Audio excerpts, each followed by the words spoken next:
There's the stream. You can do.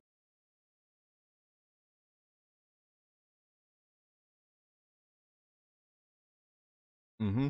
Yes.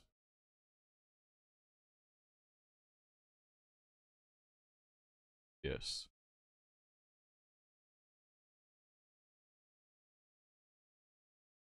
That too. That too. Welcome, Zaric, to this lovely podcast. I skipped the intro because I felt it trivial. At this point, I gotta rewrite it. But yeah, how you doing? I'm doing okay. I'm actually rather tired because it's the end of my day, but I'm okay.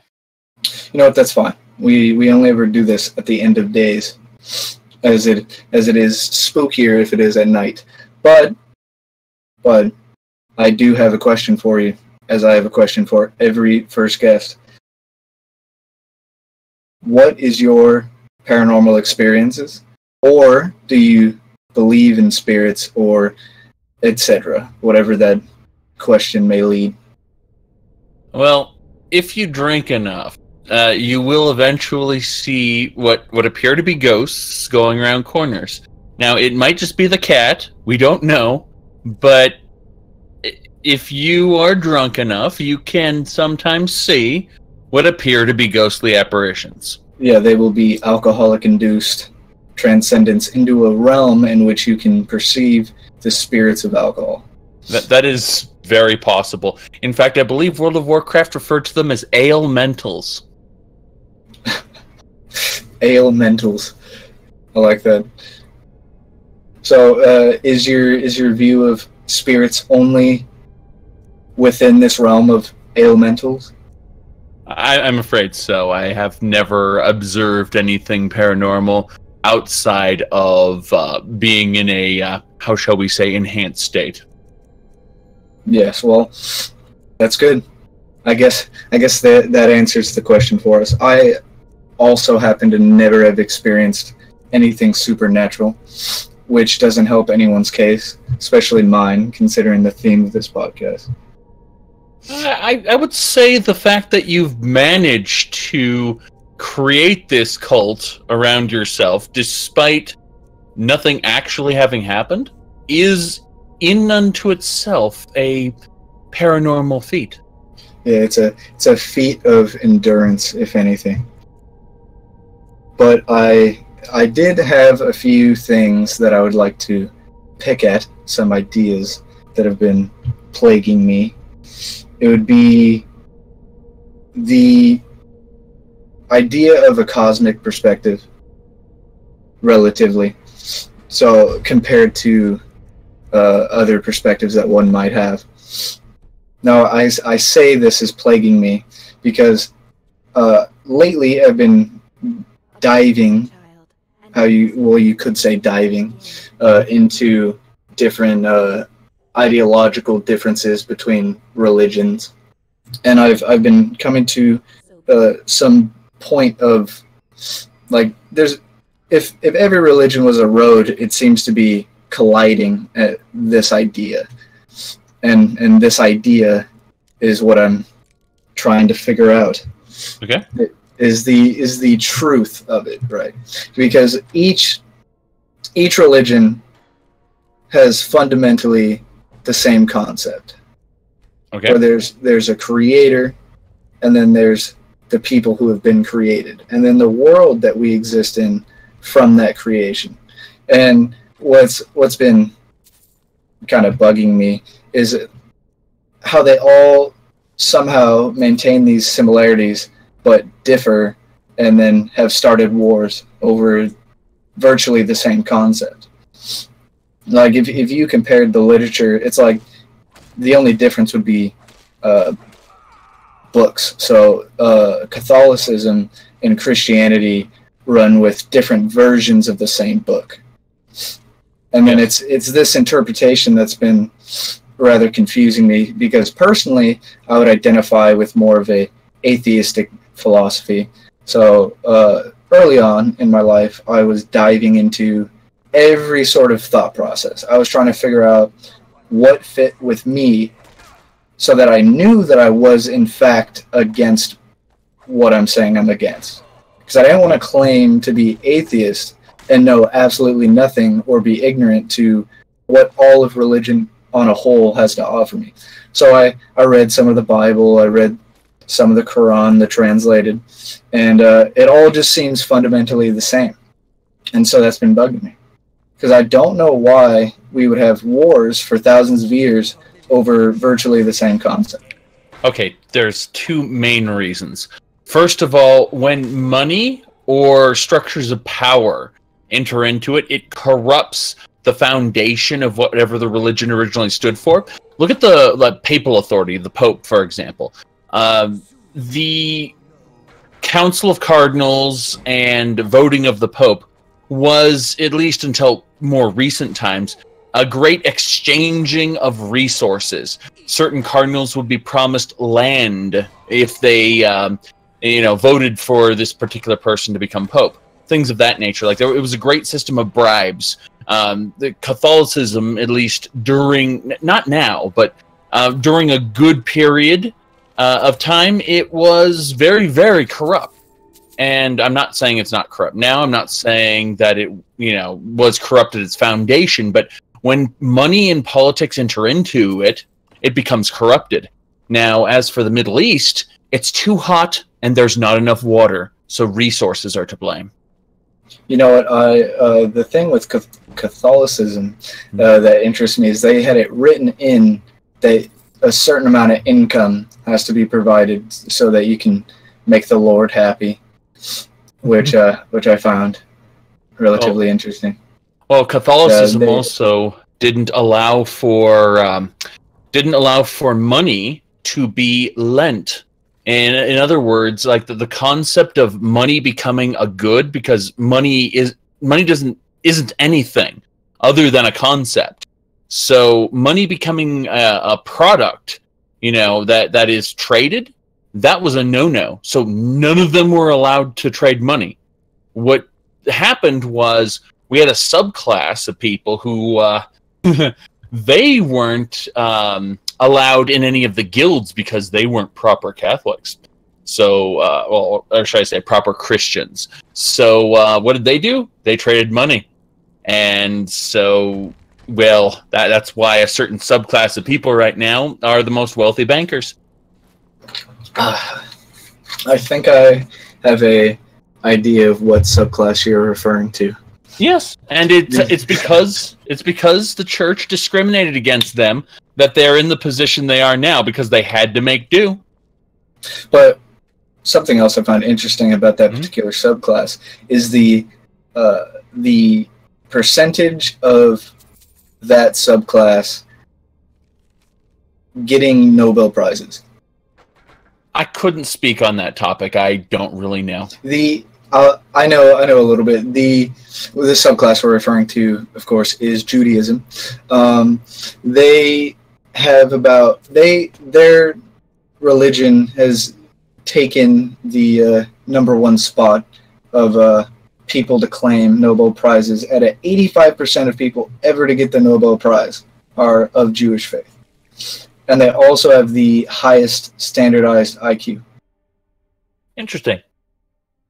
Yes, which is rather it is what you said. It is interesting. It brings more questions than answers with the source of why. My main point, however, was, again, when money and politics and resources, things that have absolutely nothing to do with what the religion stands for, enter into it, that's when it becomes corrupted. That's when the wars happen. Yes, it's always money, the root of all evil, as it is always thrown at people. I think that's a good point to segue to the next topic. Okay. And that is with No Man's Sky's newest update, following all critique prior to the update, I think it really paints a interesting scenario for indie developers and overall the business practices of indie developers or developers in general, because what they did is they finally released somewhat of what they like announced or what they portrayed, and then now you have the situation where there's people who think, oh, this was a good idea. I think what they've done is redeem themselves, and then on the other hand, you have immense hate for the malpractice. Yes. Which I would think that both are relatively justifiable points you could have. The hate around it is understandable and undeniable, and you can't debate it because it would be valid in any sense.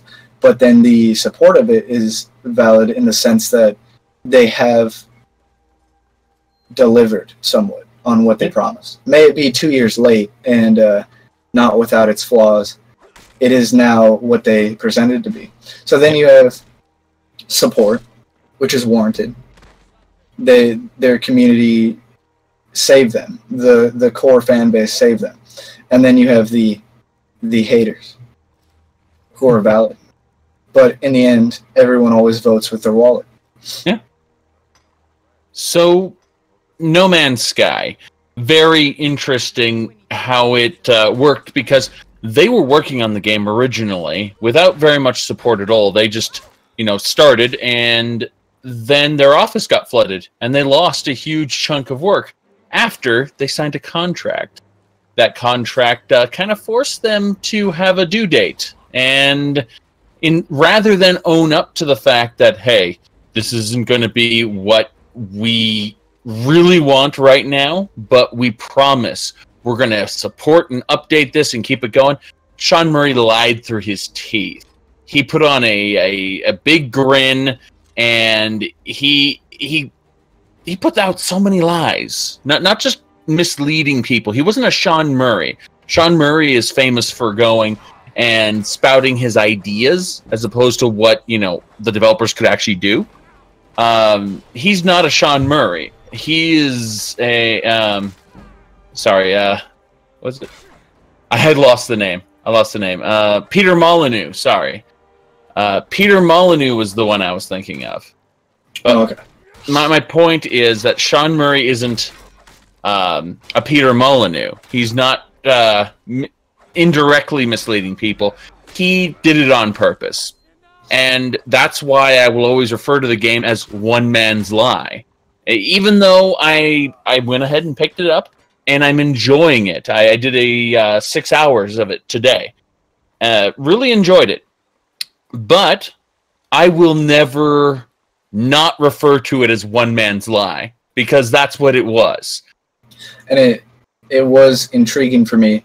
I feel like they announced it too early. Mm-hmm. I feel like the coding of the game that they stole from, there was some algorithm they had stolen from a research group, and they had used it to create the vastness of what the game holds. And I lost my point. I was that was going somewhere. Okay.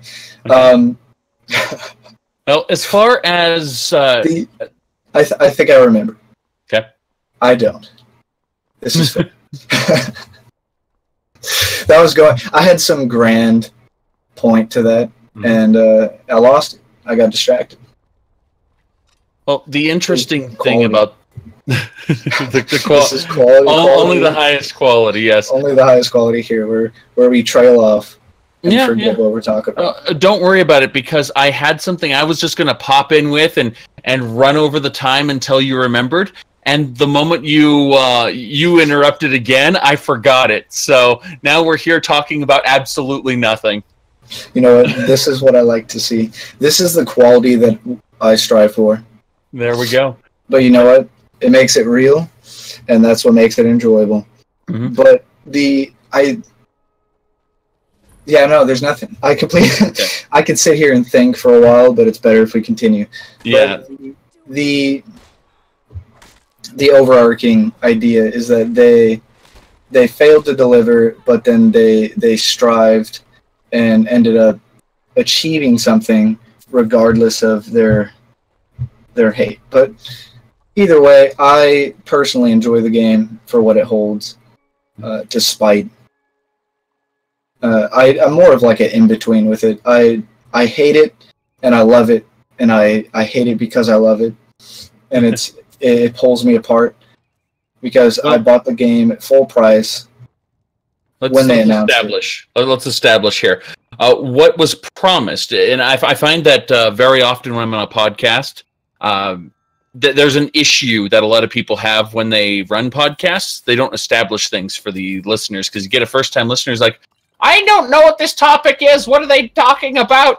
In this case, No Man's Sky, it was promised to be an infinite, open universe of everything. You know, like every world you go will have completely unique things, and you'll never see the same thing twice. They promised the world. And the best parts are, will you get to meet your friends? And they went, well, you know, the universe is just so vast, it's very unlikely. And you know, anytime they asked, you know, well, can you meet your friends, though? Very unlikely. Almost no chance of, you know, that happening in this universe because it's so big. Those were the lies. Because... Something that I'll intrude, since I've been around this community and witnessed the rise. A coder had created a map, a simple XY coordinate map of the entire universe, depending on which one you were in, and gave the tool to where, so if you go down on the planet, you can put down a signal and it'll give you a stream of coordinates. They mapped these coordinates on the grid and gave everyone, the players, a ability to plug in these coordinates and triangulate positions. And then, since everyone had that calculator, whole communities formed star systems. So despite basically Sean Murray doubted the fan base and said, no one will ever meet, you won't find multiplayer. And then people ended up creating coding. The community triangulated their own positions, came to points in this infinite universe you can't meet at, and then found out there is no multiplayer. Yeah, well, then people data mined the game and discovered that there was no player model, so there was no way that you could possibly see things. Also, people did packet sniffing and discovered that there was no additional locational data being broadcasted. So everything, you know, like, it wasn't just that two people tried to meet each other. It was that on multiple vectors, you can't lie like this because people have access to the files. It's that simple. He pinned himself in a corner, and I think a lot of future developers will learn from this corner not to lie, unless they're EA.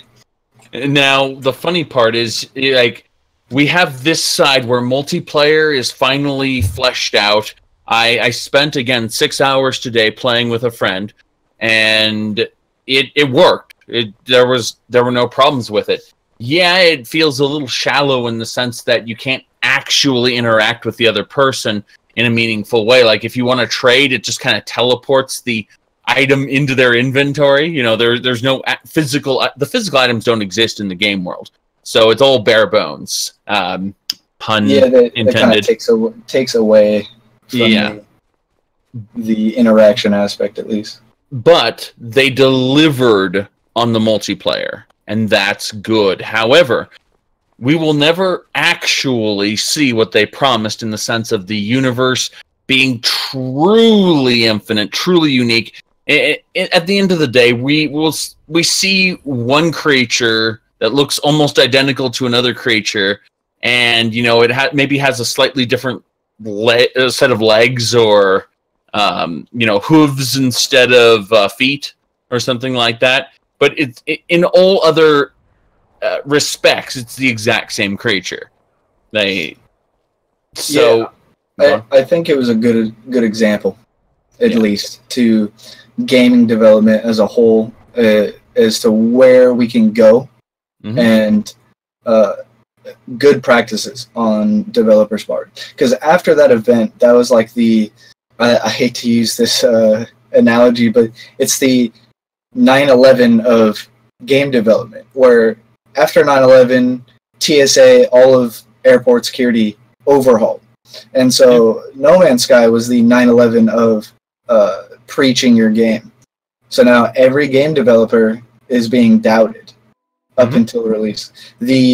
A good example of this is Anthem. I don't know if you've seen the game. Oh, yes. It was announced, and then through all the trailers, now you have the community that would normally be buying it is now saying, "Oh, is there just going to be a barrier here? Oh, is this actually what they're going to promise? Is this just going to be a clone of this?" It's like the communities are becoming self-aware more so than they were prior. Did you see the original Anthem trailer, like the very first one? I did. The first one that dropped.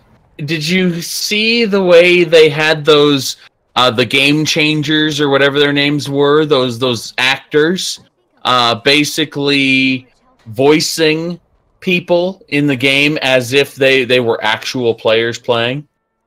Yeah, they did those are the exact same voice actors who did the Division trailers. Yeah, that's the worry, is it's just going to be another Division. That's something that could be. I could go on forever about the Division. Well, what we're looking at is Destiny, Warframe, and the Division. It's like they just took pieces and assembled them. It's just a series, and it's almost like a trend that they go through the same process, the same build up, the same they're like preparing the audience for something, and then when they follow through and they release, it just is always just like a platform of what it should be. It's like they lay the foundation and promise the house, and the foundation might even have cracks in it. Actually, it's going to have cracks in it. That's just the problem. Mm-hmm. That's all I think of. I know. Whenever I hear the Division, I think they got Alex. They got Alex? Okay, so if you play the Division, you got guns. You got semi-realistic guns. But then you'll notice as you shoot the enemy in the head 4 or 5 times and watch their health bar start going down, you notice it doesn't work quite like guns should. And then when you do kill an enemy, another one just off screen randomly will yell, "They got Alex!" And sometimes you will kill 2 enemies, and you'll hear, "They got Alex! They got Alex!" Is that a fault on the development that they just haven't been thinking with releasing certain voice actor or rehashing certain things? Reminds me of Elder Scrolls doing that with the guards. They all say the same thing. Yes, they all repeat the same 4 lines. Exactly. Every guard in Skyrim used to be an adventurer. Well, no. It's best if you get to a certain place in the Dark Brotherhood quest line, and then you go talk to a guard, and they'll go, "Psst, I know who you are. Hail Sithis!" And every guard. Yeah, they support your cause. They're not even going to bother when you're assassinating someone. They support your cause so much. Hail Sithis. Yep. And then all of a sudden, stop right there, criminal scum. Oh, wait, that was Oblivion. You get what I mean. Oh, yeah, you're referencing good games now. Oh, my. Oh, my. They just light a fire. No, but to walk backwards a bit, something No Man's Sky gave me, at least, with an idea. It planted an idea in my head, and then that idea spurred into research. The dangerous thing of looking into stuff. How bad that rabbit hole can go down to, and I discovered the Fermi's paradox. Do you know what that is? Not off the top of my head, no. The Fermi's paradox is trying, at least, to explain why we don't have a galactic civilization already. Why we haven't met any aliens. And it breaks it down with Fermi, the guy who created the theory, he broke it down mathematically, where he broke civilization classes into how much energy they can sustain, or how much energy they can keep from their universe. So, like a stage 3 civilization or something was like, it can harness the entire energy output of its sun. So it was like super advanced infrastructure-based categories. And so based on that guesstimation, it takes like 2.3 million years to colonize the galaxy. So if given that mathematically, and you look at the size of the universe, how many habitable planets there are, et cetera, we should have aliens. Hold on a second. Hold on. Let me ask you a question. Is this the same paradox that talked about the very nature of intelligent life is to self-destruct ultimately? Yes. Okay, I've heard that. I think it's the same. Yeah, I've heard that. But what I find fascinating about that is it raises so many questions. So if mathematically we should have a galactic civilization, we should have met aliens by now. It brings up two things. It's either one, they're all dead, or they've all killed themselves, or two, we're the first. And I think us being the first is the one that bothers me the most, because it's the idea that we are alone because we are early. Yeah. We are alone because we are the first of what we are, the first to have as much as we have. But then that if we truly are the first, then it just makes it more important to take care of what we have. But given that most corporations don't care, and that environmental awareness is shrouded and plucked from media's perspective, people care more about Kylie Jenner becoming a billionaire than they care about recycling. Yeah. Which will ultimately undo us unless we figure something out. But I think that's a scary thought, for me at least, that we're alone because we're the first. Which is almost worse than... I think the universe has been around too long for us to be necessarily the first, but I find there to be great complications in the idea of, number one, obviously, the idea of radio waves and light, and even light, the images of our planet necessarily reaching an alien civilization. Yeah, yeah.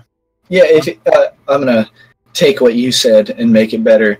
The best way that someone would contact, well, let's say instead of radio waves, which is relatively primal, if you look at galactic scale, the best way a ancient civilization or some advanced creature could contact us is physical, so probes. Yeah. If we were to get a hello, a message back, it would be in the form of some probe, because physically showing yourself or sending a physical entity to you would be the best. But faster than light travel was physically impossible for large, objects of very large mass, like a spaceship or a probe, whatever you want to call it. What if it is so impossible, that the people who do travel simply use a form of either cryosleep or suspended animation, something of that nature, in order to travel, and there is no such thing as an intergalactic civilization. It's just that, a few species may have spread their seeds, as it were, very, very far. I find it very unlikely that, they would look at the Earth and they from their distant star, and they would see it as far back in time as it took light to reach there. So, our civilization hasn't existed long enough to be viewed from another planet, that could support life. The idea of light and time have always fascinated me. You look at the sky and you're looking at a sea of death. Yes. You're looking at dead stars, things that have already passed. And then the idea that we matter, or that we have some form of relevance, is just it becomes more apparent that we are non-important. Mm-hmm. When you look at the night sky in its full entirety. We have light pollution and several things that limit our view. Our ancestors used to look at the sky and see the entirety of the Milky Way, no light pollution. So I think that has, in a sense, dwindled most people's interest in cosmic type ideas, because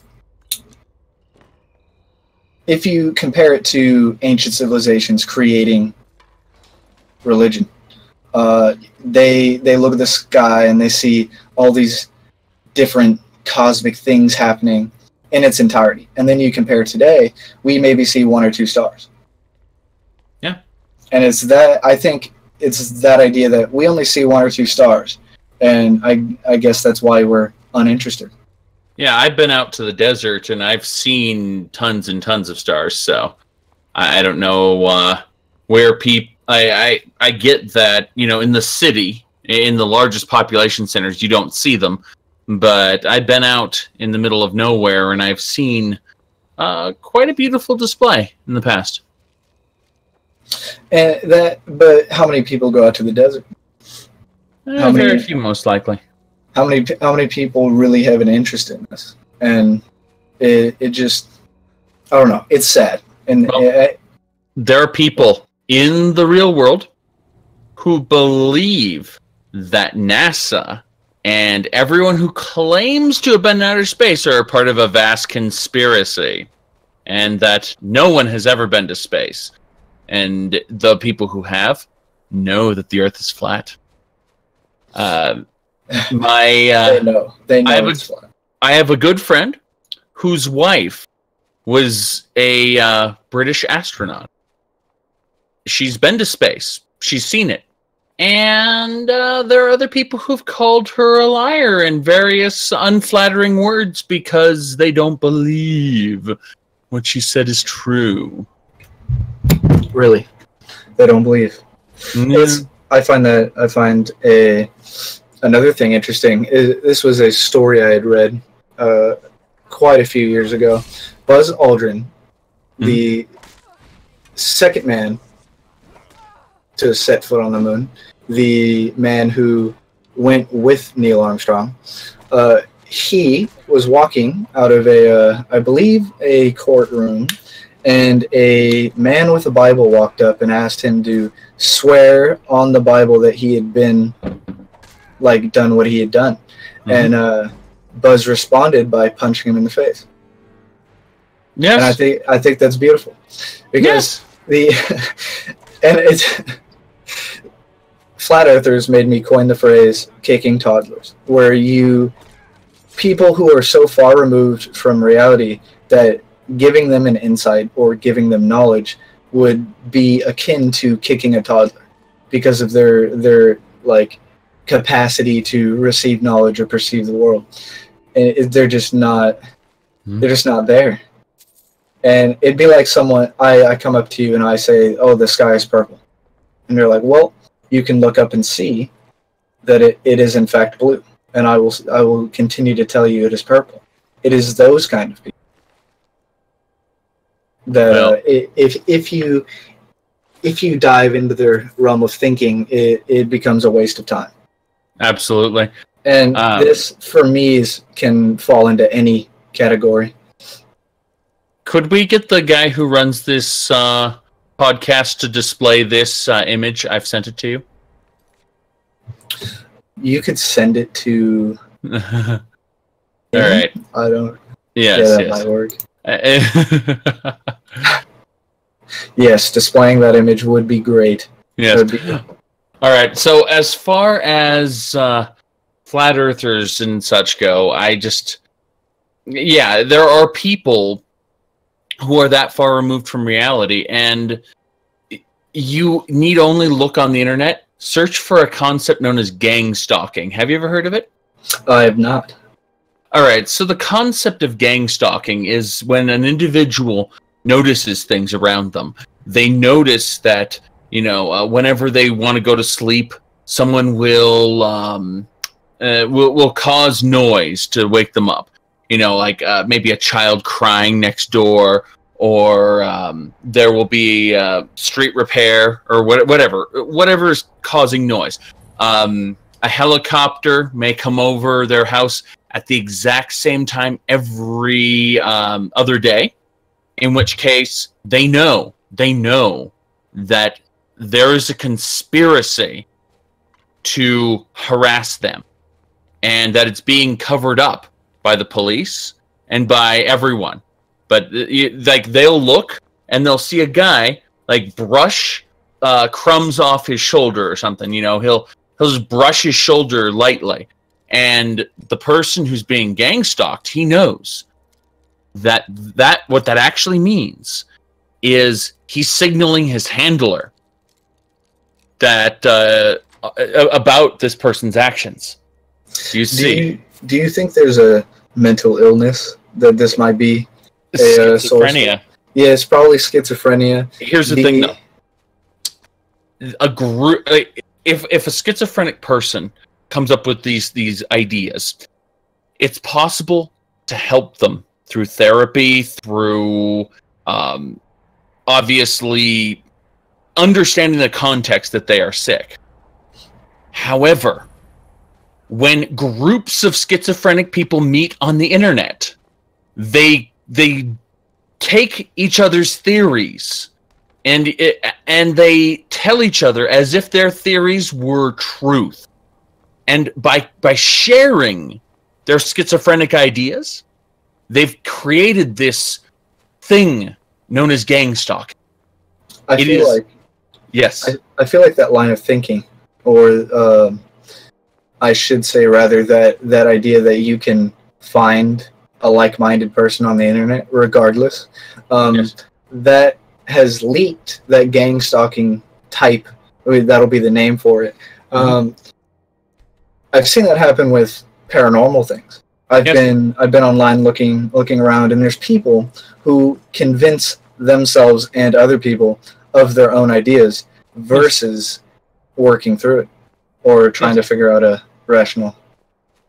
The thing is that the mind is a very powerful thing, and they've proven via the placebo effect that if you actually take a person and give them a drug, say that this drug will do something, and then they give people sugar pills and tell them it'll do the exact same thing, half of the people taking the sugar pills will experience the same symptoms. Their brain will cause a physiological reaction in the body to make it happen. And science doesn't necessarily understand how it happens. They just know it does. And that's why every time a drug trial happens, they always use a test group. They have to use a test group. If they don't, otherwise everyone would come up with the same results, exactly. or it'd be the variable would be altered in a way that wouldn't provide the answers that you're looking for. And that's just it. It's the issue that the mind can alter the body, and that pain is real to people. Even though like a doctor will look at you physically and say, "There's nothing wrong with you. You know, you're in agony," and they can't explain it because your brain has told your body that you are sick. And it's the same thing with the gang stalking. They're like convincing themselves that they're being stalked, but that's a relatively easy thing to convince yourself of. That just falls under the line of if you've ever been super paranoid or anxious, you may have a similar line of thinking to what they're going on. Theirs is super like extreme, but if you look at extreme paranoia or extreme anxiety and then merge them, you'll end up with this concept of everything's against you. Yes, absolutely. And then mix that extreme paranoia, anxiety with schizophrenia. Now you hear and you feel like everybody's against you. Yeah, absolutely. And that's the main issue, is that, you know, all the like-minded people on the internet have created this this culture or subculture online where they have convinced themselves that everyone's out to get them. Anyway, that's what I was just pulling from flat earthers. And where did the flat earthers part come from? Space. Space. Yes. Yes. Space. Okay. The mighty expanse. So back to the space topic. What did you want to talk about? You know what? This is good. We will just backstep indefinitely until we've truly given an idea. Something with space. I guess I could just freeball it, you know, come unprepared. Why not come unprepared? The best things happen when you are unprepared. So, Venus, as I understand it, was very Earth-like in the beginning. However, something happened to its atmosphere, and it is no longer Earth-like. I believe that possibly a good chunk of the universe is probably like that, where we see what we think are Earth-like planets, but that was, 50,000 years ago. Well, they do seismic tests, and they can see with probes. The interesting thing about that is that brings up the Goldilocks zone. There's a region. It would be, if you looked at it visually, it'd almost be in between where you would be. But like, if you looked at all the planets, right where Earth is about where every other sun's Goldilocks zone is, and that's the area in which life can be sustained, given the level of radiation, the atmosphere, all other elements. Yeah. There is like close to, I think it's in the several billions of habitable planets in our just little region. Within the Milky Way, there's several billion, maybe even more habitable planets. But again, the light speed topic, we can't go light speed. And it may actually be a law of nature that we can't go light speed. Yeah. It may be just as prevalent as gravity that we can't go light speed.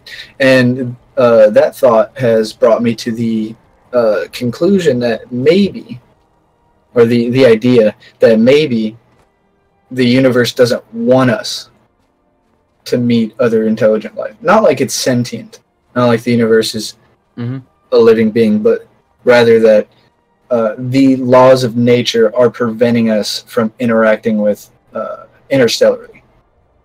And I find that interesting.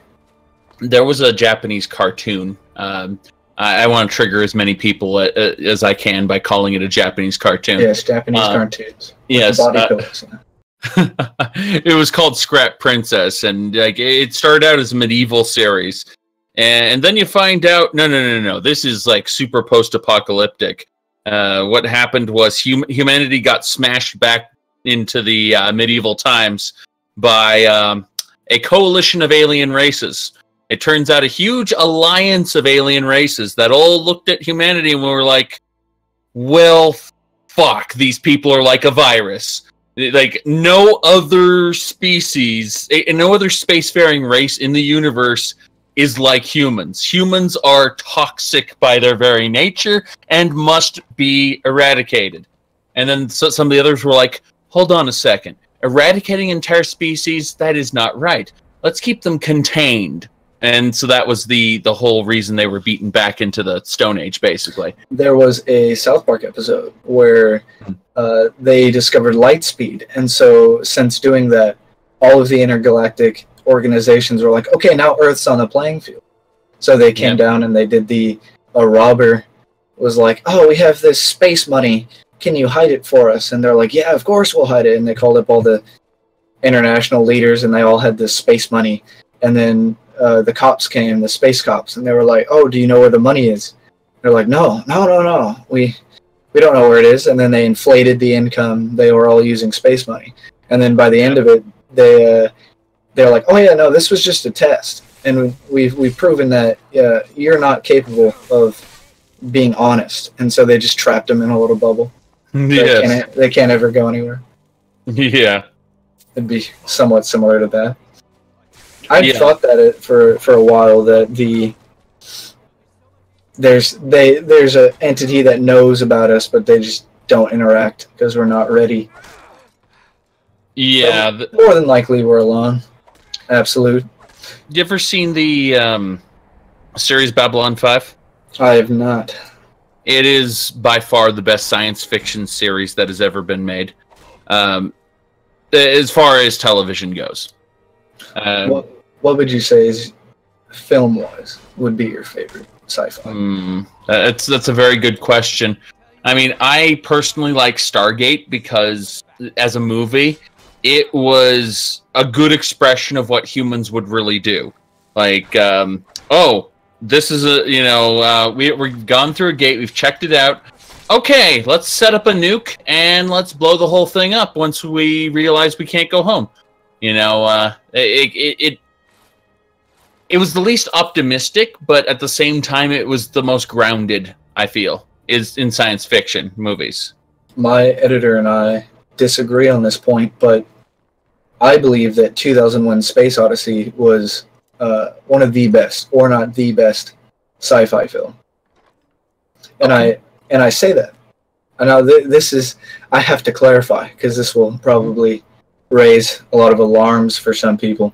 I believe that 2001 Space Odyssey is the best film due to the visual and the overarching idea of the monolith. So yes. In this film, the monolith, it shows in the very beginning, this movie holds one of the longest run times of a movie with no dialogue. It's just music and visuals. So it runs over, it shows apes, or like monkey, you can assume descendants of humans. And they're all around this big like slate, this black slate. And they call it the monolith. And they're dancing around, they're having a little war, and one of them touches it. And then upon touching it, he picks up a bone, smashes it down on a skull, and then uses it as a weapon. And then it segues to future. And we found a monolith on the moon. And it's kind of giving this idea that this unknown aspect of reality is influencing knowledge. And I found that the visual of the beginning segueing into the future was one of the most well-done transitions, or the most well-done foreshadow I could perceive. And then it goes and trails onto a rogue AI and becomes entertainment. But other than that, the visual aspect is just amazing. And then post 2001, you see Star Wars, and you see a whole bunch of concepts taken from it. So if it isn't the best film from just itself, it has provided concepts, and those concepts have been indefinitely useful for pop culture. So that's why it's my favorite. Yeah, I look at that and I understand the message they were trying to convey, but there are about roughly 12 tool-using animals that I can think of off the top of my head. So, Yeah, I would agree with that. Yeah. Given the timing of this movie, I guess it would be accurate. yeah. No, A lot more it's- research, but yeah. Well, I find that the movie is entertainment thoroughly. I did like 2001, absolutely. But it always, ever since Prometheus came out, which was not a good movie, I had always noticed the beginning, the introduction sequence with the black ooze going into the water and spreading its DNA across the across the earth. I looked at that and I'm like, they're doing 2001, aren't they?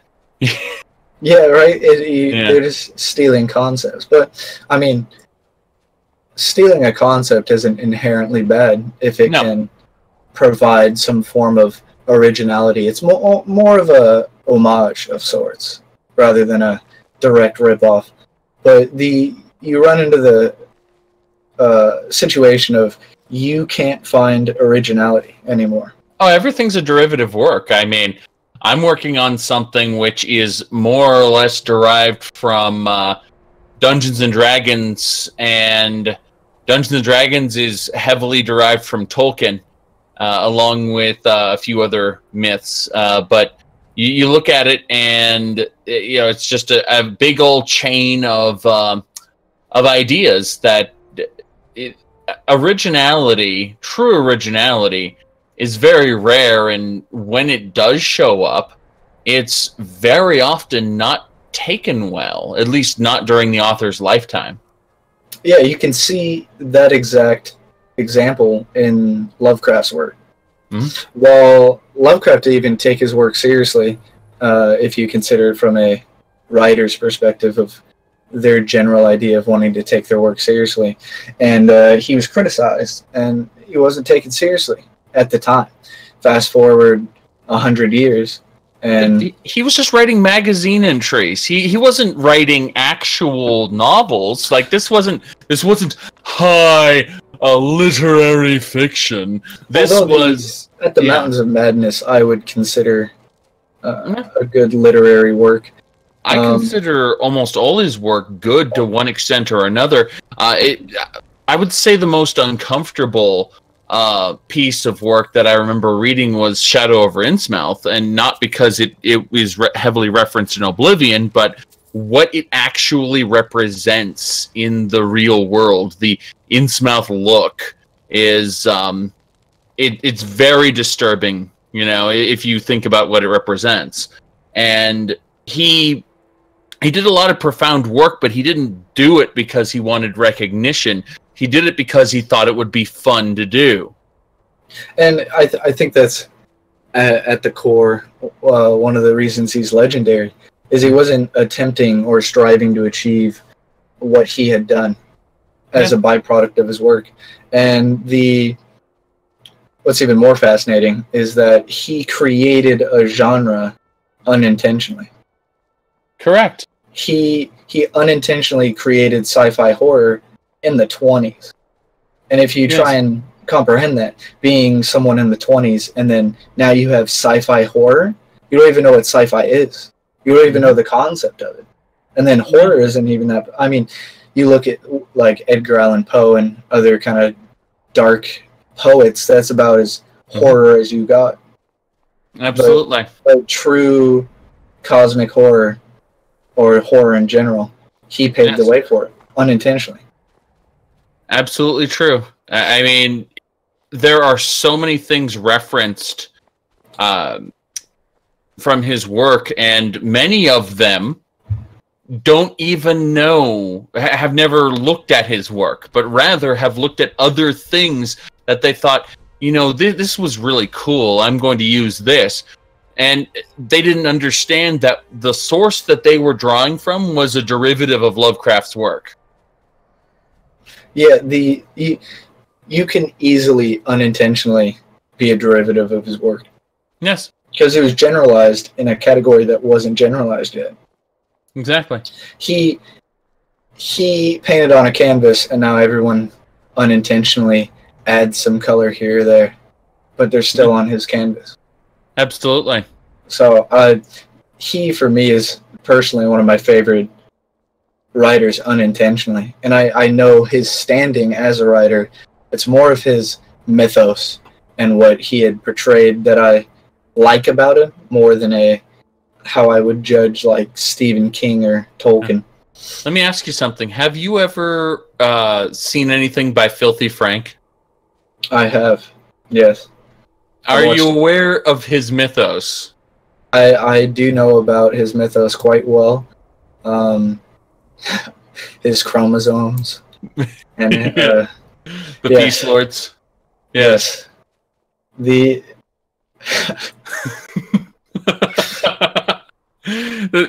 his final video was him pitching his book. Yeah, it's great. It's honestly what Joji has done, or Filthy Frank, is quite unique. As he's kind of dived into several categories. He's now a musician, but I read this. I think I read this somewhere. It was either a subreddit or something someone linked me. I don't quite know, but it was someone theorizing that Joji's music fits into this lore. Yes. Into this omniverse. That Joji is a character. Mm-hmm. Like a complex character. And then they were going deep into it that he's playing a bro right now. He's playing a musician. And then the next step would be even further. And then he himself commented that he just wanted to kill it. But they're thinking that's a distraction. That they're really he's out creating even more character. Well, the thing is, he stopped like at the end of the day, he was a businessman. You know, he had to focus on one thing, or he wouldn't do it well. You know, or he wouldn't. How do I put this? There's just so much wrong with trying to be a musician, trying to do YouTube videos, trying to just go on. You know. Yeah, like to try and maintain some form of originality, but exactly in so many platforms. I think you can only really manage a few platforms before it becomes too much. Yeah. Or overbearing. I feel like if I wanted to go and do this podcast and then go do something else and then stack it with another thing, or it'll swamp your work almost. It'll take focus away. And I don't know, you can do multiple things, but it's focus is a big thing. Because if you want to go and let's say you want to go become a fitness YouTuber now, it's gonna take away from your what you have going on already. Let's say you want to be a you want to Twitch stream games, you want to do you want to write a book, and then you want to be a fitness YouTuber. Not saying you can't do this, but each of these things takes focus, and if you don't apply the focus right, you'll just end up half-assing everything. Okay, so I have Twitch streams I do. I have basically a weekly YouTube video I do whenever I can. Sometimes I try to do 2 a week, but usually it averages out to 1 a week because there's sometimes I'll skip a week, you know. So you gotta take time. Yeah. The point is Twitch, YouTube, writing, and undisclosed work. Combine all of that together, plus being married, and I tend to sleep for about 6 hours a night. You're not at your full potential. Yeah. If let's say, I mean, not saying that you can't do it, obviously, since you are achieving something relatively. But let's say you take 2 of those. Let's say you take your normal day job out. Exactly. How much better quality is your stuff going to be? I'm sure it would be. And that's the thing. That's why I brought this up, is because I just thought it would be a good thing to talk about the idea of focus and how many things can you do. Like when the necessity exists to do all these things, yes, you can pull it off for a time. You won't be able to do it forever, obviously. But I used to do more YouTube videos more frequently before I did Twitch. But then YouTube decided to be, how shall we say, not so reliable. Yes. and so I decided, you know what? I enjoy live streaming. It's fun. I can take a bad video game and I can play it and just have fun, talking about how bad it is. I can take a good video game and enhance the fun talking about it with other people. So why not do that? And that's what I ended up doing. So I took time away from videos in order to do live streaming, and it worked out very well for me. But, there are people who only watch the videos. It's a case of 100 people watching a live stream, and then maybe 400 or 500 other people watching the VODs of that live stream versus several thousand people watching a YouTube video, But in your case, I think, or in all cases, if what you're doing in surplus is themed, like, let's say you're writing, you kind of write for videos in a sense. So I feel like writing and creating content doesn't really take away from it in how a day job would take away from it. I feel like if you're doing a plethora of things, as long as they're on topic, I guess, or in relation to each other, then it wouldn't really take away from what you're doing. Everything video gamed feeds into each other. Everything that's not video gamed detracts from the video game stuff. That's just how it works. Yeah, it's themes. I mean, good thing video games are very fluid. They're like water. You could talk about anything video game, and it wouldn't really matter. You could talk about Elder Scrolls, or you could talk about No Man's Sky. It's still video games. If you look at a off-topic thing that's real world, if you talk about politics versus cooking, you see it's like gaming almost covers a larger spectrum. Yes. For content availability or viewership, rather. Yeah. And I guess it all just depends on your dedication to something. Because I know several people who did lots of things in their life, and they did it successfully. Yes. And it just, I think, boils down to individual effort, determination, or your willingness to overcome a challenge. And it'll spread to any category, and it'll go immensely far. The idea or the concept of dedication or motivation. Just staying true to an idea will propel that idea indefinitely, as long as you keep with that level of motivation and drive. Yeah. Yeah. So I guess that would be a good point to end this on. There we go then. Determination, everybody. Determination, motivation, staying true to yourself, and trying to have a good time in life, I guess, would be a good thing. Absolutely. The old saying is, if you can do what you love, you can work, as a job, doing what you love, then you'll never actually work a day in your life. Exactly. Well, it was good having you on. Spectacular. I appreciate our conversations, and I hope other people did as well. There we go then. I will announce to the internets that this was a thing. All right, perfect.